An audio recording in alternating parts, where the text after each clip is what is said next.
IT job కోసం చూస్తున్నారా? ఐటీలో కెరియర్ బిల్డ్ చూసుకోవాలనుకుంటున్నారా? అయితే సమాధానం కోడింగ్ ట్యూటర్. సంక్రాంతి బరిలో ఇప్పుడు ప్రముఖంగా వినిపిస్తున్న సినిమా, తెలుగు సినిమా, పెద్ద star cinema Manashankara Varaprasad. Megastar Chiranjeevi, victory Venkatesh కాంబినేషన్లో ఫ్యామిలీ జానర్లో తనదైన ముద్ర వేసిన అనిల్ రావుపూడి దర్శకత్వంలో ఈ సంక్రాంతికి మరోసారి తెలుగు ప్రేక్షకులను ఉర్రు తొలగించడానికి వస్తోంది మనశంకర వరప్రసాద్. మాట్లాడదాం. మనశంకర వరప్రసాద్ సినిమాకి సంబంధించి film critic, senior journalist Bharadwaj గారు మనతో ఉన్నారు. సార్ నమస్తే. నమస్తే అండి. సార్, మనశంకర వరప్రసాద్ సాంగ్ కూడా మొన్న రిలీజ్ అయింది. చాలా ట్రెమెండస్ రెస్పాన్స్ వచ్చింది. చాలా బాగా హీరోల పాట బయటకు వచ్చింది.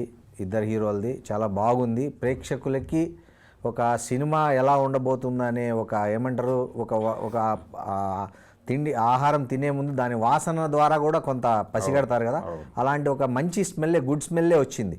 గుడ్ స్మెల్ యాక్చువల్గా ఈ సినిమాకి మీసాల పిల్ల పాట దగ్గర నుంచి మొదలైంది. అది ఇంకొంచెం దగ్గరకి వచ్చింది. నిన్న సాంగ్ రిలీజ్ వచ్చినటువంటి వెంకటేష్, అలాగే వెంకటేష్తో కలిసి చిరంజీవి గారు. అవును, బహుశా నాకు తెలిసి వాళ్ళిద్దరూ కలిసి నటించిన సినిమా ఇప్పటి వరకు లేదు. ఇదే ఫస్ట్ సినిమా. ఇంతకు ముందు 2-3 సందర్భాల్లో ఈ చర్చ వచ్చింది. వాళ్ళిద్దరితో సినిమా చేయాలి అనేటువంటి ఒక కోరిక రామానాయుడు గారు ఒకసారి ఎప్పుడో వ్యక్తం చేశాడు, కానీ ఓకే, అది ఆచరణలోకి రాలేదు. అంటే మల్టీ స్టారర్స్ మనకి అరుదైపోయినటువంటి సందర్భంలో ఈ సినిమా ఇప్పుడు ఒక కొత్త ఏరియాని ఓపెన్ చేసింది. అవును, అందుకని ఈ సినిమాకి సంబంధించి ప్రధానంగా యాక్షన్ ఎపిసోడ్ కూడా బలంగానే ఉంటుంది ఈ సినిమాలో. అవును, ఉంటూ దాంతోపాటు ఒక ఫ్యామిలీ కాన్ఫ్లిక్ట్ కూడా ఉంటుంది. ఓకే, ఈ ఫ్యామిలీ కాన్ఫ్లిక్ట్ ఏరియాలో వెంకటేష్ క్యారెక్టర్ కీలకం కాబోతోంది కథలో. ఓకే, ఇది ఒక రకంగా వింటేజ్ హీరోలతో ఒక రొమాంటిక్ లవ్ స్టోరీ లాంటి సినిమానే ఇది దాదాపుగా. ఓకే, అంటే ఏదో ఒక అభిప్రాయ భేదంతో పక్కకి జరిగి వెళ్ళిపోయినటువంటి హీరోయిన్ని తిరిగి ట్రాక్లోకి తీసుకురావడం కోసం పడేటువంటి తిప్పలు, ఆ గందరగోళం చిరంజీవి క్యారెక్టర్లో ఒక ఎంటర్టైన్మెంట్ని క్రియేట్ చేస్తుంది. అదే టైంలో పోటీగా వచ్చేటువంటి క్యారెక్టర్లో వెంకటేష్ కనిపించబోతున్నాడు. ఓకే, ఇలా వాళ్ళిద్దరి మధ్య స్నేహంతో కూడినటువంటి స్పర్ధ నడవటం, ఇవన్నీ కలగలిసి సినిమాని ఒక బలమైనటువంటి ఎంటర్టైన్మెంట్ వాతావరణాన్ని అయితే కల్పిస్తోంది. ఓకే, కథ నుంచి. అలాగే నయనతార క్యారెక్టరు, ఇవన్నీ కలిసి సినిమాని ఒక కొత్త వాతావరణంలోకి తీసుకెళ్తుంది అనేది డైరెక్టర్ గారి బలమైన నమ్మకం. అవును, ఆ నమ్మకము, అలాగే చిరంజీవి ఈ సినిమాని నమ్మాడు.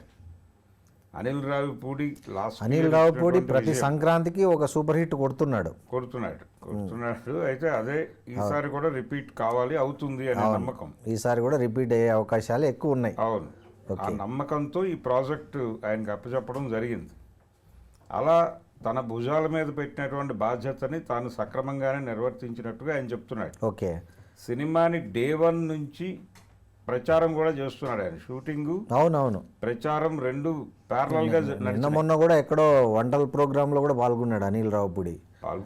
ప్రెస్ మీట్ పెట్టాడు. అవును, అంటే సినిమా ప్రమోషన్ తన బాధ్యతగా ప్రతి పాటకి, ప్రతి క్యారెక్టర్, అంటే షూటింగ్కి వస్తున్నటువంటి ప్రతి క్యారెక్టర్కి ఒక ప్రోమో రిలీజ్ చేసి, అంటే ప్రతి సినిమాలో ఒక వెరైటీ సింగర్తో ఒక వెరైటీ పాట పాడిస్తున్నాడు అనిల్ రావుపూడి. ఈ ప్రయోగం కూడా చాలా బాగా సక్సెస్ అవుతుంది. లాస్ట్ సినిమాలో మన మాత మ్యూజిక్ రమణ గోగుల్తో ఒక పాట పాడించినట్లు ఈసారి ఇక్కడ ఉదిత్ నారాయణతో మీసాల పిల్ల సాంగ్ కూడా పాడించాడు. సో ఇది కూడా బాగా పబ్లిసిటీ అయింది సినిమాకు. ఈ పాట, దీని ప్రోమో, ఇది కొంచెం వైరల్ అవ్వడంతో ఇది కూడా చాలా కలిసి వచ్చే అంశంగానే మనం. అవును, మ్యూజికల్ గా కూడా భీమ్స్ సినిమాకి బలంగా నిలబడ్డాడు లాస్ట్ టైం లాగానే. అవును, అయితే నిన్న బయటకు వచ్చినటువంటి వీళ్ళిద్దరి పాటకి సంబంధించి కొంత మిక్స్డ్ రెస్పాన్సే ఉంది ఆడియన్స్ నుంచి. ఓకే, అంటే కొంచెం రొటీన్ గా ఉంది పాట అనేది. అలాగే ఆ, సినిమాలో ఎలా ఉండబోతోంది అనేది ఇది థియేట్రికల్గా చూడాల్సినటువంటి పాత్ర. అవునవునవును. సాంగ్ వేరు, సినిమాలో దృశ్యం. సినిమాలో దాని ప్లేస్మెంట్ అవును, ఏ లొకేషన్లో చేశారు, ఎట్లెట్లా చేశారు, అవన్నీ కలిసి కలిస్తే వేరే ఇంకా క్రియేట్ చేస్తాయి. అవును, ఇంకా రిచ్గా మారే ఇది అవకాశం ఉంటుంది. డెఫినెట్గా అవును. డెఫినెట్గా ఉంటుంది. నిన్న వచ్చిన రెస్పాన్స్ అనేది కొలబద్ద కాదు. అవును అంటే జనాల్లో చాలా అంచనాలు ఉన్నాయి ఈ సినిమాకి సంబంధించి అనేది అవునండి. అర్థం ఎందుకంటే ఈ చిరంజీవి గారంటే పెద్ద ఫ్యాన్ ఫాలోయింగ్ ఉంది. అలాగే వెంకటేష్ గారికి, అనిల్ రావుపూడి గారికి ఫ్యామిలీ సెక్షన్స్లో మంచి ఫ్యాన్స్ ఉన్నారు. ఉన్నారు. సో వీళ్ళిద్దరూ మిక్స్ అయితే అది ఒక పెద్ద ప్రవాహం అయిపోతుంది. వాస్తవంగా సినిమా మంచిగా ఉంటే మాత్రం అది ఎక్కడ ఆగదు అది. దానికి సంబంధించి ఆ మిక్స్డ్ రెస్పాన్స్ రావడానికి కారణం ఎక్స్పెక్టేషన్స్ చాలా హైగా ఉండటం.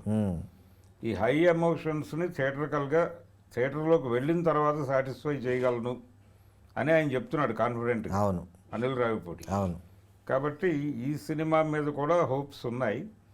అలాగే ఈ రెండు సినిమాలు పరస్పరం సహకరించుకుంటూ ముందుకు వెళ్ళాలి అనేటువంటి ఒక రాజాసాబు, అవగాహనతో మనశంకర ఉన్నారు. వరప్రసాద్. రాజాసాబు. అవునవును రాజాసాబు, మనశంకర్ వరప్రసాద్ గారు ఈ రెండు సినిమాలని నెమ్మదిగా జనంలో కలిసి పుష్ చేయాలనేటువంటి ఒక స్కీమ్లోకి వచ్చారు వాళ్ళు. ఇది మంచి వాతావరణం. ఇది మంచి వాతావరణం. చిరంజీవి గారికి ఎంటర్టైనింగ్ హీరోయిజం అనేది ఆయన చాలా అద్భుతంగా నడపగలడు అనే దానికి చాలా సినిమాలు ఉన్నాయి, దొంగమూడు ఇలాంటివి. అవును ఆయన ఆ ఏరియాలో చాలా అద్భుతంగా నటించగలడు. అందుకని చాలా ఎక్స్పెక్టేషన్స్ ఉన్నాయి. గతంలో ఆయన లాస్ట్ హిట్ సినిమా కూడా అదే ఏరియాలో వచ్చింది, అవును వాల్తేరు వీరయ్య కూడా. అందులో ఆయన క్యారెక్టర్ ఎంటర్టైనింగ్ హీరోయిజం మీద నడిచే క్యారెక్టర్. అవును అందుకని ఈసారి కూడా ఆయన చాలా పెద్ద విజయం సాధించబోతున్నాడు. అది సంక్రాంతికే వచ్చింది. అవును మళ్ళీ ఈ సంక్రాంతికి ఆయన అదే జానర్లో సినిమా చేస్తూ దాంతో పాటు ఫ్యామిలీ ఆడియన్స్ని పట్టుకునేటువంటి కంటెంట్తో వస్తున్నాడు. ఇది కీలకం కాబోతోంది. అందుకని ఈ సినిమా మీద కూడా ఎక్స్పెక్టేషన్స్ ఉన్నాయి బలంగా.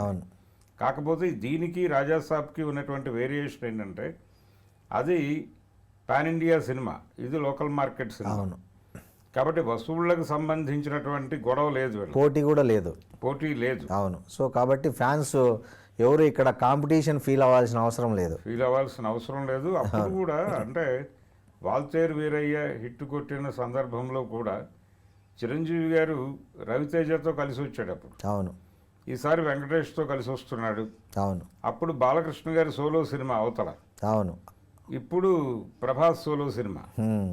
ఇలాంటి రకరకాల పోలికలు పట్టుకొచ్చి సోషల్ మీడియాలో అవును ఈ సినిమా మీద ఒక నెగిటివ్ ఇంపాక్ట్ పడేలాంటి అభిప్రాయం క్రియేట్ చేయటం కోసం ఒక రచ్చ జరుగుతోంది. అవును.